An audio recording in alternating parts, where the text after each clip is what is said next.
इस वीडियो को लाइक करें, हमारे चैनल को सब्सक्राइब कर बेल आइकन जरूर प्रेस करें। न्यूज़ मास्टर मोहम्मद रहीम की रिपोर्ट। आज भुसावल एजुकेशन कॉन्फ्रेंस MI तेली इंग्लिश स्कूल में खड़का रोड भुसावल एजुकेशन कॉन्फ्रेंस में जो बच्चे 10वीं और 12वीं में टॉप पर पास होकर अपनी स्कूल में आए हैं उन्हें गोल्ड मेडल और सर्टिफिकेट देकर अकील अहमद डायरेक्टर कौमी उर्दू काउंसिल नई दिल्ली के शुभ हाथों से दिया जाएगा। अध्यक्ष Aziz Abdul Gafoor, chairman Yusuf sir, general secretary Saeed Ansari.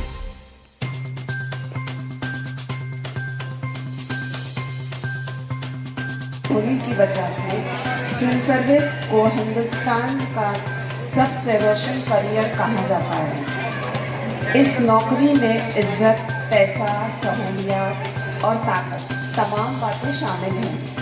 Union public service commission और रियासतों में कायम पब्लिक सर्विस कमीशन। अगला मिशन जो है हमारा वो है कॉलेज का। मैं घूमा हूँ, हर जगह गया हूँ और देखा हूँ कि हमारे उर्दू की तो बहुत बुरी हालत है। इतनी बुरी हालत है कि मैनेजमेंट जो है वो तवज्जो देती नहीं है, न कभी झांक कर देखती।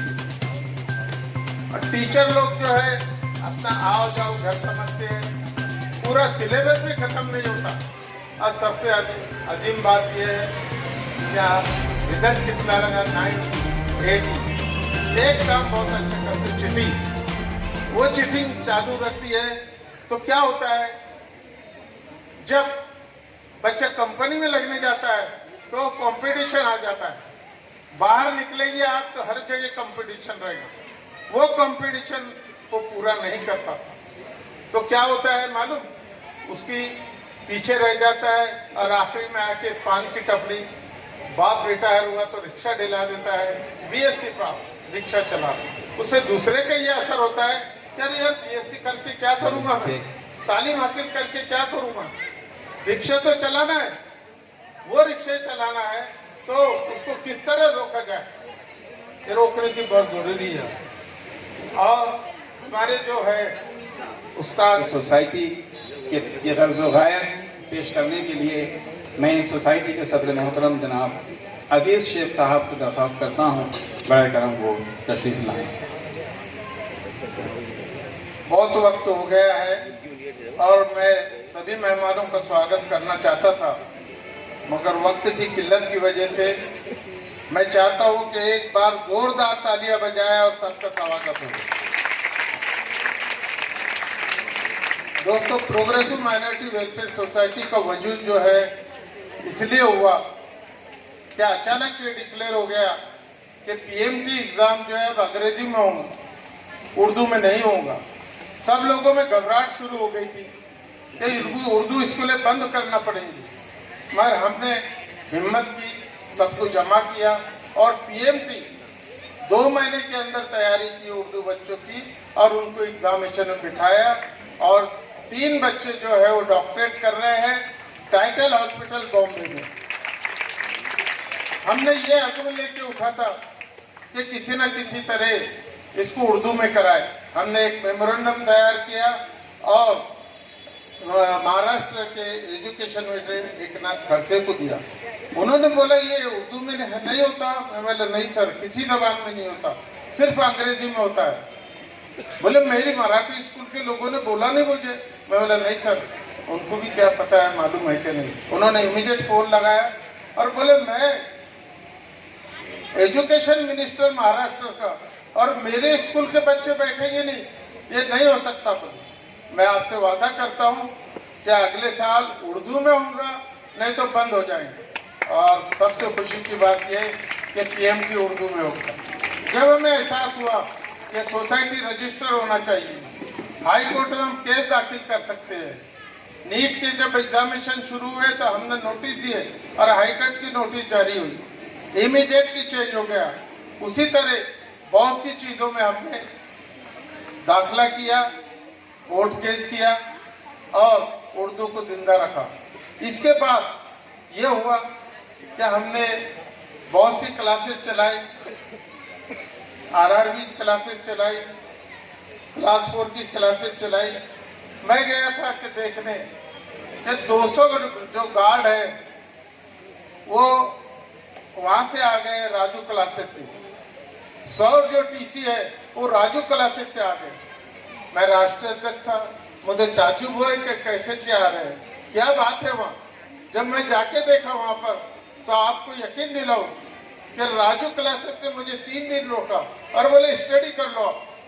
वो सिर्फ UPSC के कराते हैं और कोई नहीं कराते, ना गार्ड की कराते, ना TC की कराते, ना अकाउंट क्लर्क की कराते, ना बैंक की कराते। एक गरीब परिवार है, छोटा सा घर।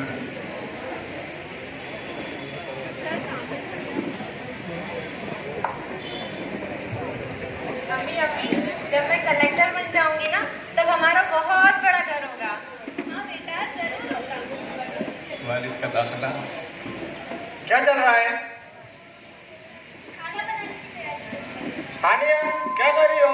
अब्बा जान, मैं इम्तिहान की तैयारी कर रही हूँ। मैं कलेक्टर बनना चाहती हूँ।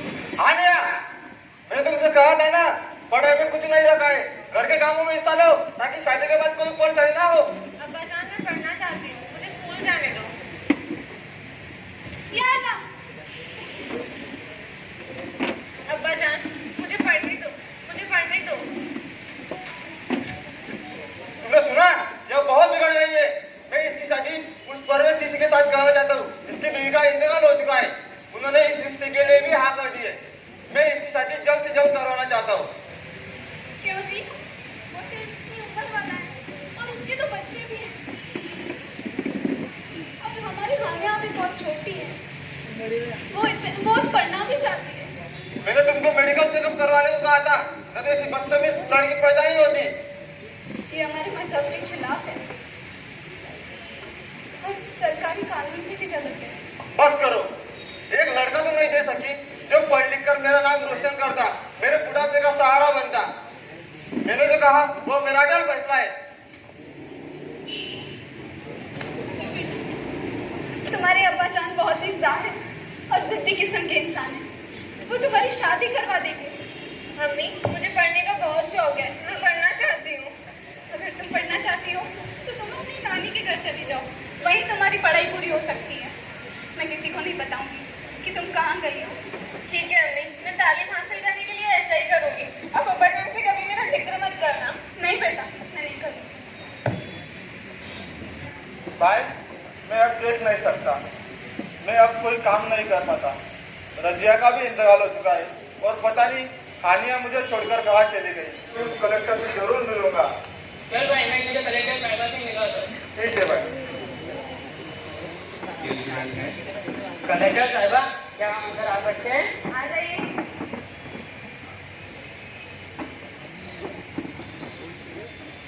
भाई तू भाई, मुझे थोड़ा काम है बाहर, मैं जाके आता हूँ। हाँ ठीक है। बताइए क्या बात है? कलेक्टर साहिबा, मैं एक गरीब और बेसहारा आदमी हूँ, मुझे दिखाई भी नहीं देता, मेरा कोई सहारा नहीं है। आप मेरी मदद कीजिए, मुझे पेंशन दीजिए। अब्बा जान, ये आपकी क्या हालत हो गई है? अब्बा जान, क्या तुमने मुझसे कुछ कहा? हाँ अब्बा जान, मैं आपको ही बोल रही हूँ। मेरी एक बेटी थी जो घर छोड़कर चली गई थी, और तुम कौन हो? अब्बा जान, मैं हानिया हूँ, तुम्हारी अपनी बेटी। यह कैसे हो सकता है? तुम तो घर छोड़कर चली गई थी और कलेक्टर कैसे बन गई? अब्बा जान, मैं घर से भागी नहीं थी, अम्मी ने मेरी मदद की थी और मैं घर से नानी के घर चली गई थी। मेरी पढ़ाई की तड़प देखकर मामा मुझे दी प्रोग्रेसिव माइनॉरिटी वेलफेयर सोसाइटी के ऑफिस में ले गए, जहां मुझे पूरी मदद मिली। UPSC सिविल सेवा इम्तिहान में शरीक हुई। प्रोग्रेसिव माइनॉरिटी वेलफेयर सोसाइटी की मदद और मेरी कड़ी मेहनत ने काम किया और मैं पहली ही कोशिश में कामयाब हो गई और मैं कलेक्टर बन गई। अल्लाह तुम्हारी माँ पर रहमत नाजिल करे। हाँ अब्बा जान, मेरी माँ की कुर्बानी और प्रोग्रेसिव माइनॉरिटी वेलफेयर सोसाइटी की मदद से आज मैं इस मुकाम पे हूँ। जोरदार तालियों से बच्चों को हौसला बढ़ाएं। बहुत खूब हानिया। बेटा, मेरी अकल पर पर्दा पड़ गया था। जो की अहमियत समझ नहीं पाया। पहली वही इकरा के नाम से नाजिल करके पूरी दुनिया को इल्म की अहमियत समझाई गई। बेटा, हमारे पैगंबर ने भी कहा है, तालीम करने के लिए चीन जाना है तो जाओ। बेटा, मैं हर वक्त तुम्हारी माँ को गालिब देता था कि उसने मुझे एक बेटा नहीं दिया, लेकिन देखो मेरी बेटी ने पूरी दुनिया में अपना नाम रोशन कर दिया।